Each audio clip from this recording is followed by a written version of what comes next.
local company has a Torchmate table and it's down right now. I can't remember what they did to it, if they have a burned out motor or something, I'm not sure what, but they've asked if I can cut some stuff for them in the meantime. And so I thought I'd go ahead and record this just because I don't cut 1/2 inch plate that often. Usually I'm 1/4 inch or thinner. And so what I'm going to do is cut that part for them out of this 1/2 inch plate. I figured I might as well put this video out, and then I'll go ahead and give you, well, let's just give you the sneak peek now. I've got this material right here. I believe this is 14 gauge. Yeah, I think it's 14 gauge steel. Been rolled. I'm going to make a wood stove out of this, and like a cylinder stove. If you go look up cylinderstoves.com. In fact, Cylinder Stoves is the ones that actually rolled this for me, because I don't have the capability to roll this kind of material like this. But I'm going to build the rest of the stove, and that'll save me a couple of $100 by doing that. So that's my next upcoming project. I actually hope to work on it a little bit tomorrow, but we'll see. We've got a lot of events going on. But here we go. I'll just go ahead and cut this 1/2 inch plate. One thing to note is I'm going to pierce a bunch of tiny holes. That's because the general rule for plasma is if you want to cut a hole, if you want to get a decent hole with plasma, the hole has to be at least 1.5 times the size, the thickness of the material. And this is 1/2 inch plate, and this is a 29/64 inch hole, which means you'll get a lousy hole. So what I'm going to do is pierce each of these points, just the start point, just enough to pierce all the way through the plate.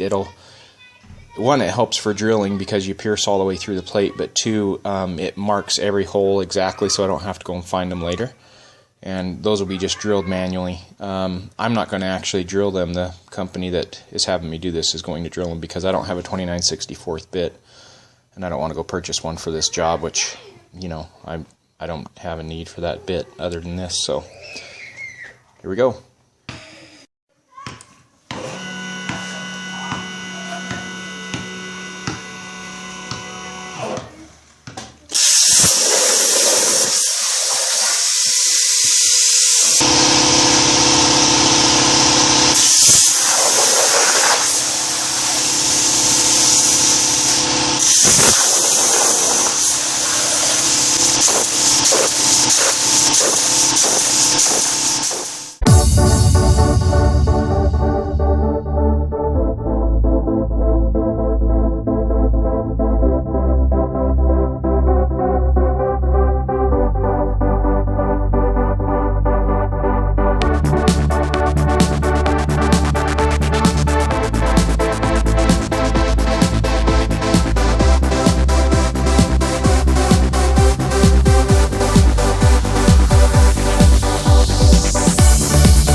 All cut out. You'll notice that these holes, notice how oblong they are because of the initial pierce.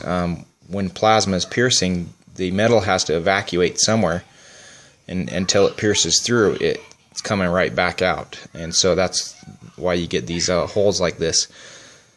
Now, a 29/64 hole is going to cover that up, but how do you center a bit on an oblong hole like that? Well, if you flip it over on the other side, which I'll do here in a minute, there should be a hole, a cleaner hole on the opposite side, and you just drill it from the opposite side. Okay, this is the back side of the part.